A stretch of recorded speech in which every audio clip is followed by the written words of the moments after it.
पाहूयात पुढची बातमी। काही दिवसांपासून टोमॅटोचे बाजारभाव गडगडलेत। टोमॅटो उत्पादक शेतकरी आता मोठ्या संकटात सापडलेत। गेल्या काही दिवसांपासून टोमॅटोचे बाजारभाव गडगडल्याचं पाहायला मिळतंय, त्यामुळे शेतकरी सध्या संकटात सापडले। तर टोमॅटोचे बाजारभाव गडगडलेत। सध्या काही दिवसांपासून टोमॅटोला भावच मिळत नाहीये, त्यामुळे सध्या शेतकऱ्यांची चिंता वाढल्याचं पाहायला मिळतंय। आणि याचा कृषी उत्पन्न बाजार समितीतून आढावा घेतलाय आमचे प्रतिनिधी अमोल दरेकर यांनी।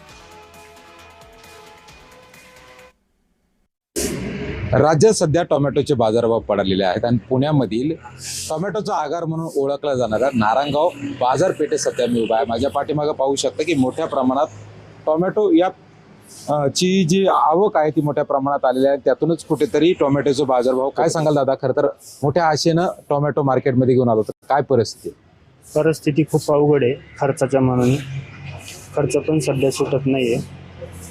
जो खर्च होते त्या प्रमाणात पैसे होते नाहीत। आज सध्या तांबटाला बाजार आहे 15 रुपये 16 रुपये, क्वचित एखादं उकल जाते समजा 20 रुपयापर्यंत, नाही तर 14 15 16 रुपये तीच रेंज आहे। हा सध्या तरी असं वाटत नाही की शेतकऱ्यांना त्याचा फायदा होऊ राहिलाय। जेवढा काही भांडवलात खर्च होतोय तेवढं पण निघत नाही, कधी कधी अधिक मजुरी आणि बाकीचे पण शेताला ट्रॅक्टर वगैरे आवता काठीचा जो खर्च आहे तो पण निघत नाही।